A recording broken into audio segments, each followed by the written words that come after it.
உதவி செய்ய ஆசை, ஆனால் எனக்கு கொடுக்கறதுக்கு காசு இல்லை. ஹோப், நம்பிக்கை எனக்கு இல்லாத போது மற்றவங்க தான் எனக்கு கொடுத்தாங்க. எனக்கு இருக்கிறது என்னோடய எனர்ஜி மட்டும்தான், அதை வச்சு தான் உதவி செய்கிறேன். அதைத்தான் நான் திருப்பியும் கொடுக்குறேன். மசாலா தான் விற்கிறேன்னு ஒரு மாதிரியாக பார்த்தாங்க. மற்றவங்க என்ன சொன்னாலும் நீ கேட்காத. நிறைய பேர் யோசிச்சிருக்காங்க இவங்கனால என்ன பண்ண முடியும். உன் மனசில் என்ன தோணுதோ நீ செய்ய.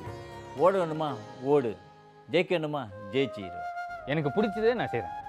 இப்போ அவங்களுக்கு ஒரு ஐடென்டிட்டி இருக்குது, அவங்களும் என்ன மாதிரி ஒரு நடனம் பண்ணி அதை பார்க்கும்போது எனக்கு ரொம்ப சந்தோஷமாக இருக்குது.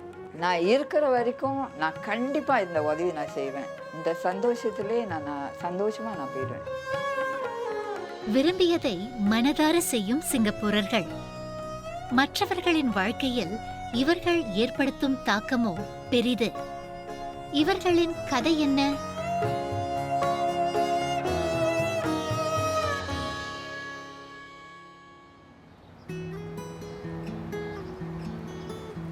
தம்பி, நாளைக்கு மளிகை ஜாமான்லாம் சென்டரில் போய் சேர்ந்துடுமா?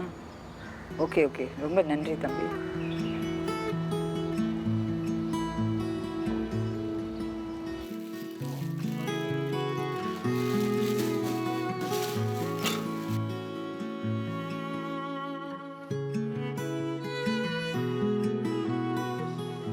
மளிகை பொருள்களின் விநியோகம், இதை வியாழந்தோறும் தவறாமல் செய்கிறார் வீரம்மா. அதுவும் கடந்த 7 ஆண்டுகளாக. இப்படி அண்டை வீட்டாரை சந்தித்து உதவுவதில்தான் எத்தனை இன்பம். இந்த பிளாக்ல நிறைய வயசானவங்க இருக்காங்க. ஸோ அதனால நான் ஒரு வாரத்துக்கு ஒரு வாட்டி போய் எல்லாரையும் பார்ப்பேன். என்னென்ன அவங்களுக்கு தேவைப்படுதோ அதெல்லாம் நான் செய்வேன். அவங்களுக்கு இன்னும் ஏதாவது உதவி ரொம்ப வேணும்னாக்கா அதுக்கு உள்ள இதுக்கு சென்டரில் சொல்லி அவங்களுக்கு உதவி கேட்டு அவங்களுக்கு கொடுக்கறது. வாடகை வீடுகள் எல்லாம் ஈரறை கொண்டவை. ஆனால் அதனுள் 5 பேர் கூட வசிக்கிறார்கள். மளிகை பொருள்களை வாங்குவதற்கே தினமும் திண்டாட்டம். இதை உணர்ந்த வீரம்மா உதவிக்கரம் நீட்டினார். ஒரு டோனர் இருக்காரு, அவர் மாதம் மாதம் காசு கொடுப்பாரு. அந்த காசு கொண்டு போய் க்ரோசரி கடையில் போய் மளிகை ஜாமான் எல்லாம் ஆர்டர் பண்ணிவிடுவேன். ஸோ அவங்க அந்த மளிகை ஜாமானை கொண்டு போய் ஒரு சென்டரில் கொடுத்துருவாங்க. அந்த சென்டரில் வளர்ச்சி குறைவாக உள்ள பிள்ளைங்க பேக் பண்ணுவாங்க. இவர்கள் சிறப்பு தேவையுடையவர்கள், 18 அல்லது அதற்கும் மேற்பட்ட வயதுடையவர்கள். இவர்களுக்கு இங்கு பராமரிப்பு, செயல்திறன் பயிற்சிகள் வழங்கப்படுகின்றன. இந்த மளிகை பொருள்களை பொட்டலமிடுவதும் அவற்றில் ஒன்று. கணக்கு எடுக்கவும் தெரிந்து கொள்கின்றனர். ஒவ்வொரு வியாழக்கிழமை இந்த பிளாக்ல இந்த பிளாக்குன்னு இல்லை, சேவாக்கி இருக்கிற பிளாக்காரவங்கலாம் 2:30 மணிக்கு அந்த ஜாமான்லாம் அவங்க எடுப்பாங்க. மலாய்க்காரவங்க, சீனவங்க, தமிழவங்க எல்லாரும் வராங்க. பிலிப்பீன்காரவங்க கூட வராங்க, கூட எடுத்துகிட்டு போகிறாங்க. அவங்க ஒரு 30 பேர் இருக்கும், 30 குடும்பம் இருக்கும், எடுப்பாங்க. அவங்க எடுத்த பிறகு அவங்க முகத்தில் நீங்கள் அந்த சந்தோஷத்தை பார்க்கணுமே.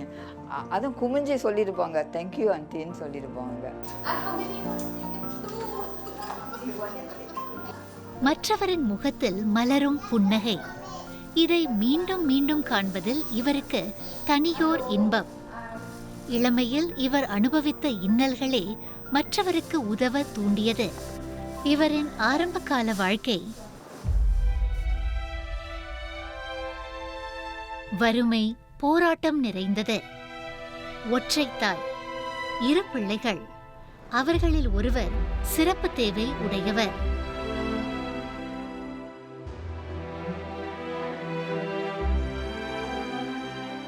அப்போ எனக்கு இந்த மாரி உள்ள உதவி எனக்கு கிடைக்கவே இல்லை. அதற்கு சாப்பாடு ஆக்கி போடுறதுக்கு காசும் பத்தாது. நெத்திலி கருவாடு இருக்குல்ல, அது குறைவாக தான், சீப்பாக தான் விற்பாங்க. இதை வாங்கி நான் சமைச்சு அவங்களுக்கு சாப்பாடு கொடுத்துடுவேன். ஆனால் எனக்கு தண்ணி கலக்கி நான் குடிச்சு என் பசியை தீக்குவேன். ஸோ அதனால தான், அந்த வழியிலனால தான் நான் அதை நினச்சி தான் மற்றவங்களுக்கு நான் உதவி செய்கிறேன். எல்லாரும் ஒன்றா இருக்கிறது வந்து ரொம்ப சந்தோஷமாக இருக்கணும். ஒரு குடும்பம் மாரி இருக்கிறாப்புல இருக்குது எனக்கு. ஒருவருக்கு ஒருவர் துணையாக இருந்து ஒன்றிணைந்து வாழ்வது, இதுவே அவருக்கு மனநிறைவை தருகிறது. இன்று நாம் சந்திப்பவர்களின் கதைகள் இதைத்தான் நமக்கு உணர்த்தவுள்ளன. எப்படி சாதாரண பின்னணி கொண்டவர்களால் பெரிய தாக்கத்தை ஏற்படுத்த முடிகிறது? தடைகளை கடந்து மற்றவர்களுக்கு கை கொடுத்து ஒரு தேசமாக ஒன்றிணைந்து முன்னேறுவதற்கு வழிவகுக்கும் கதைகள் இவை.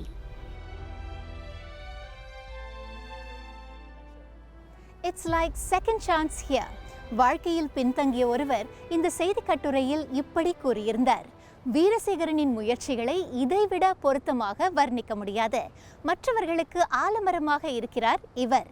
இந்த தன்னலமற்ற பண்பை இளம் வயதிலேயே கற்றுக்கொண்டார். சூழ்நிலை ரொம்ப கஷ்டமாக இருந்தது. எனக்கு 5 வயசு இருக்கும்போது அப்பா இருந்துட்டார். 8 பிள்ளைங்க எங்கள் அம்மா பார்த்துக்கணும். அந்த மாதிரி இருக்கும்போது ஸ்கூலுக்கு போகிறவனும் கஷ்டமாக இருக்கும். சேஃப்டி பின் இருக்குல்ல, அதுதான் என்னோடய பெஸ்ட் ஃப்ரெண்ட்.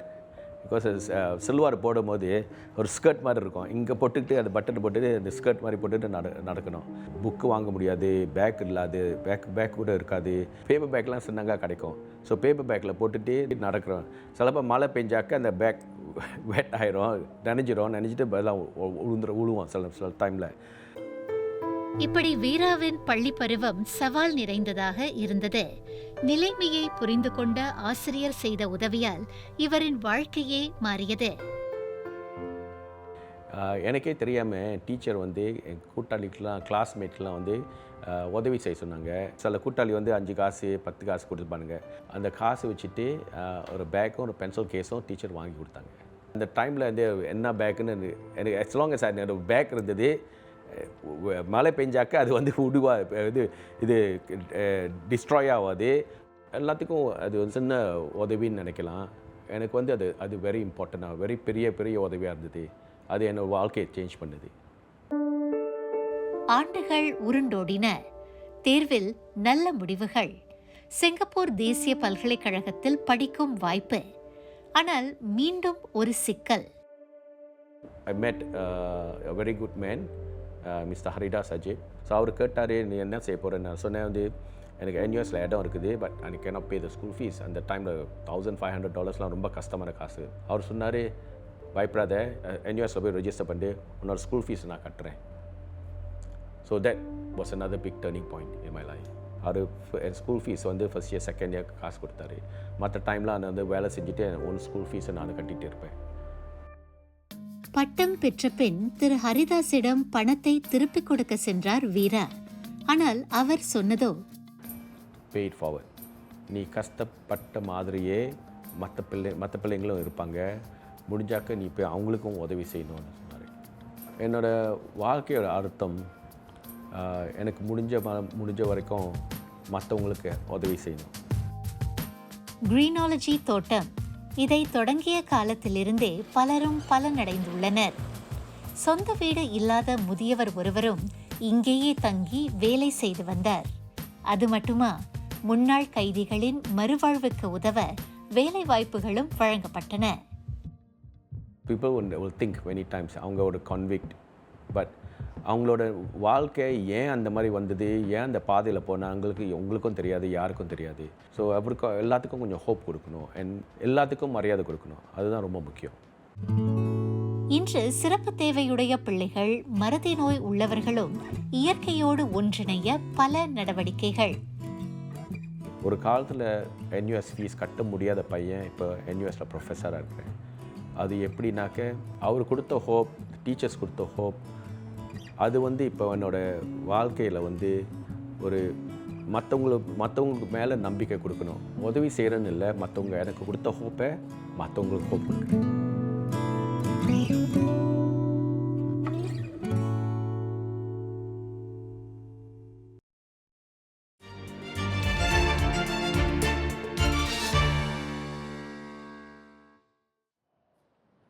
போராட்ட போராட்டம், மனதைரியம், மனத்திற்கு பிடித்ததை செய்ய வேண்டும் எனும் பிடிவாதம், இவைதான் நாம் அடுத்து சந்திக்கும் ஜெயசீலனின் வெற்றிக்கு காரணம்.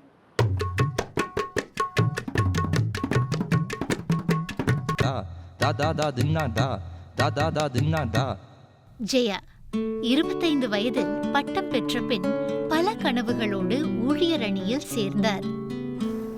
எனினும் சில மாதங்களிலேயே தாம் விரும்பியது இதுவல்ல என்பதை உணர்ந்தார்.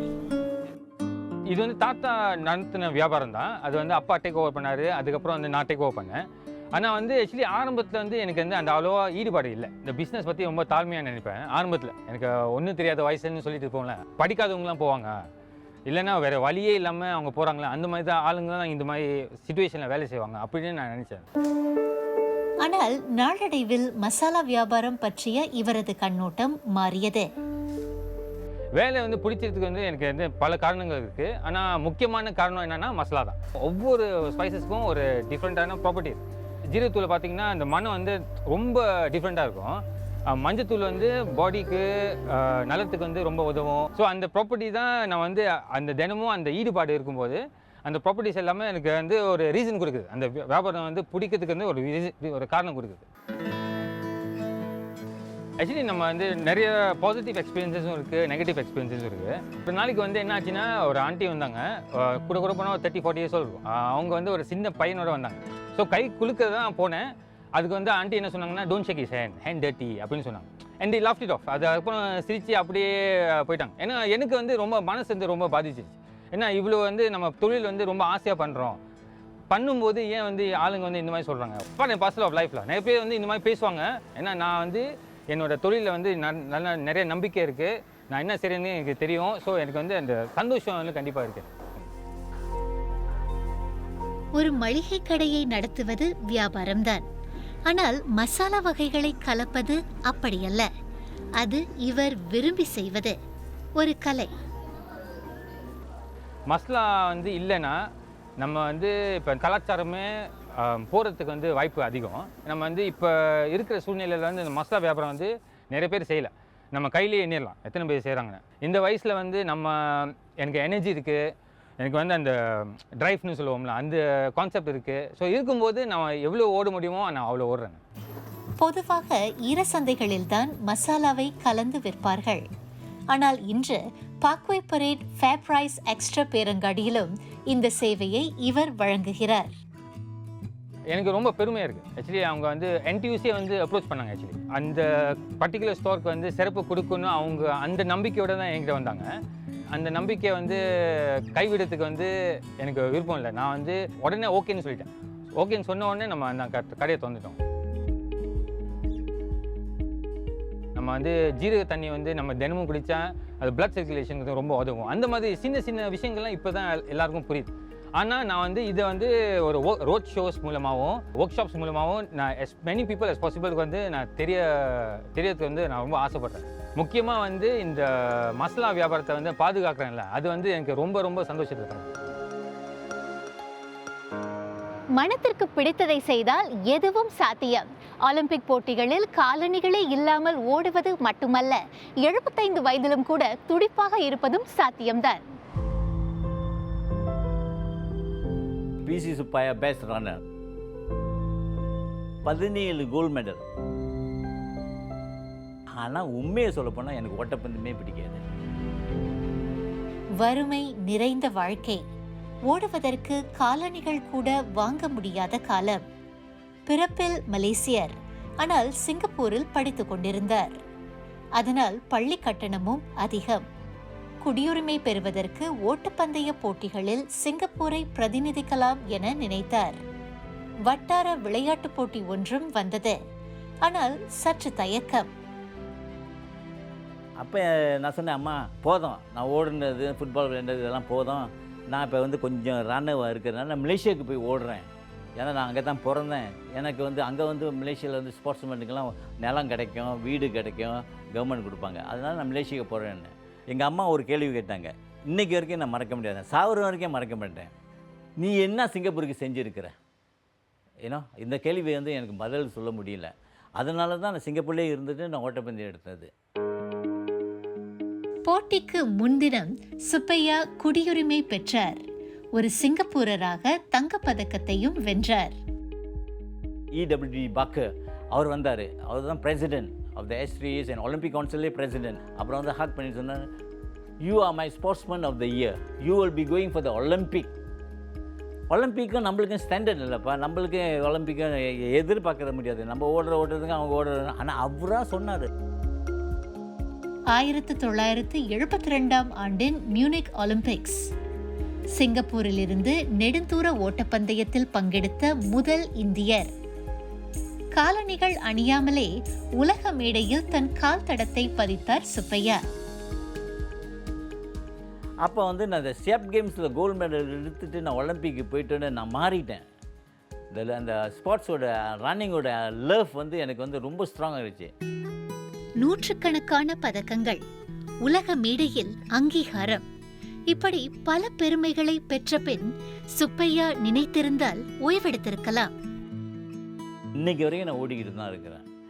ஆனால் அவள் வேகமாக ஓட முடியாது, கொஞ்சம் ஓடுவேன். ஸோ அது வந்து கொஞ்சம் பெருமையாக இருக்குது. இப்போ வந்து ரன்னிங் தான் என்னோடய வாழ்க்கையே. எங்கள் அம்மா இப்போதும் சொல்லுவாங்க, நீ என்னென்ன செய்கிறியோ 4 பேருக்கு நீ கற்றுக் கொடு. பிள்ளைங்களுக்கு வந்து நான் வந்து வெரி டாஃபாக இருக்கேன். வார்ம் அப் பண்ணணும். என்னோட வந்து வார்ம் அப் வந்து ரொம்ப ஒரு அரை மணி நேரமாக வார்ம் அப் பண்ணி, முக்கால்வாசி பிள்ளைங்க வந்து வார்ம் அப் பண்ணாதுங்க, ஸ்ட்ரெயிட்டாகவே போய் ஓட போயிடுங்க. அதெல்லாம் தப்பு. அதை விட்டு லாங் டிஸ்டன்ஸ் வந்து ப்ரீதிங், இந்த மூச்சு எடுத்து விடுறதில்ல, அதெல்லாம் கற்றுக் கொடுக்கணும். முக்கால்வாசி பேர் வந்து மூக்கில் தான் மூச்சு எடுப்பாங்க. நான் கற்றுக் கொடுக்குறது வந்து வாயை தொடர்ந்து இது பண்ணு. அப்போ தான் அந்த லங் இருக்குல்ல எக்ஸ்பேண்ட் பண்ணும். மூச்சு எடுக்கணும், வாயால் எடுக்கணும். ஸோ இதெல்லாம் வந்து மெதுவாக தான் சொல்லிக் கொடுக்கணும் பிள்ளைங்களுக்கு. நம்ம கற்றுக்கிறது இதெல்லாம் வந்து நம்மளே வச்சுக்க கூடாது. ஏன்னா அதோட அழிஞ்சிடும். 4 பேர் மக்கள்கிட்ட கொடுத்துட்டு போகிறது தான் அதோட பெருமை.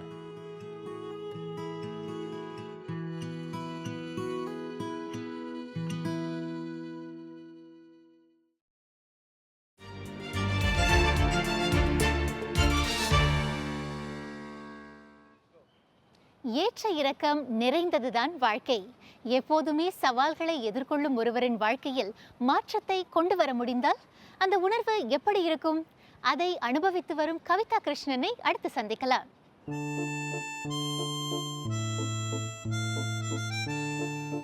Can I be professional dancer? இந்த கேள்விதான் DADC, divorce abilities dance collective எனும் நடனக்குழு தொடங்குவதற்கான ஆரம்ப புள்ளி. இப்போ இல்லைன்னா எப்போ அவங்க வந்து ப்ரொஃபஷ்னல் லெவலுக்கு வந்து டெவலப் பண்ண முடியும் அப்படின்னு எனக்குள்ளாரே ஒரு கேள்வி இருந்துச்சு.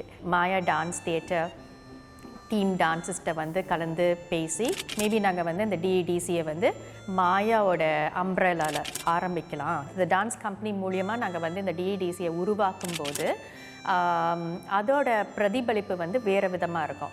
இப்போ வந்து அவங்களுக்கு ஒரு ஐடென்டிட்டி இருக்குது, அவங்களும் என்ன மாதிரி ஒரு நடனம் பண்ணி அதை பார்க்கும்போது எனக்கு ரொம்ப சந்தோஷமாக இருக்குது.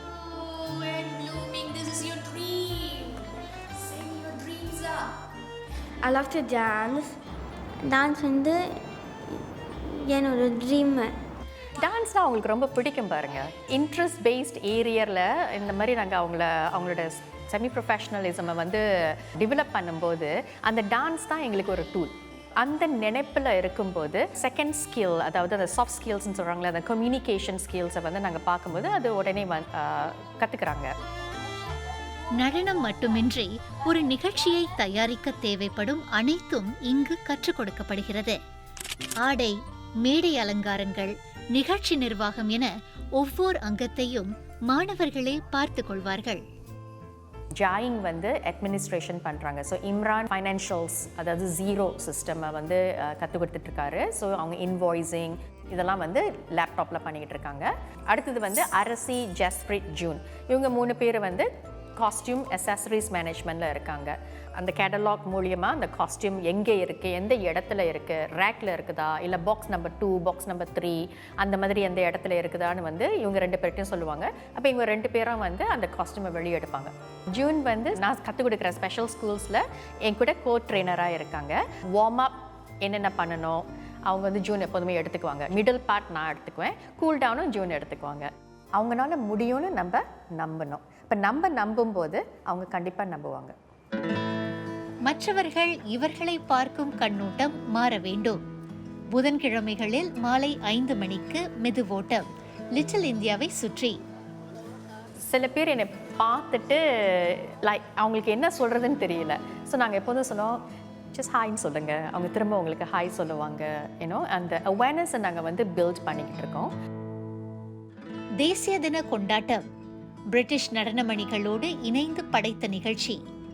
ஆஸ்திரேலியாவில் உலக டவுன் சிண்ட்ரோம் மாநாட்டில் நடனம் என பல மேடைகளில் சிங்கப்பூரை பிரதிநிதிக்கும் வாய்ப்பு.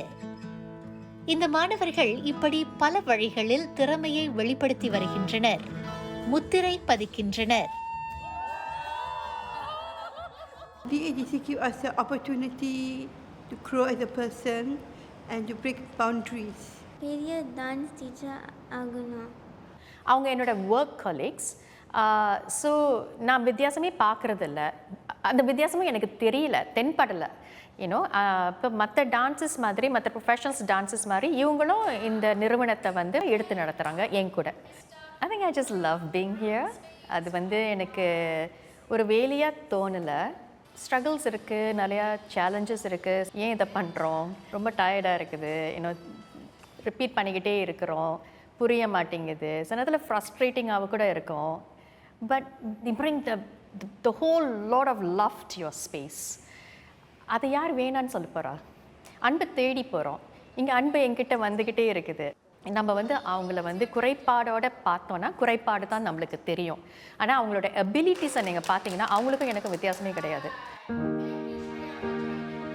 தன்னலமற்ற பண்பு, வேற்றுமைகளை களைந்து ஒன்றிணைந்து வாழ்வது, பாரம்பரியத்தை கட்டிக்காப்பது, அனைவரையும் அரவணைப்பது, அடுத்த தலைமுறைக்கு வழிகாட்டுவது.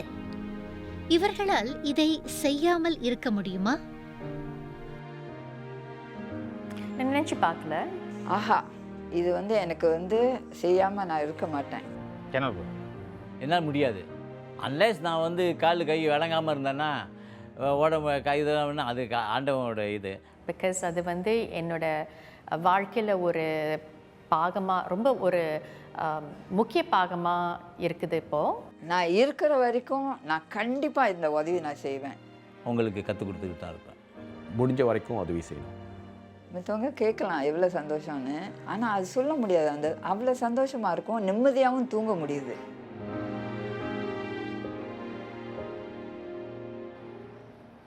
இதுவே சிங்கப்பூரர் எனும் உணர்வின் பிரதிபலிப்பு. நம் நாட்டின் 59 ஆண்டு பயணம் எளிதானதல்ல.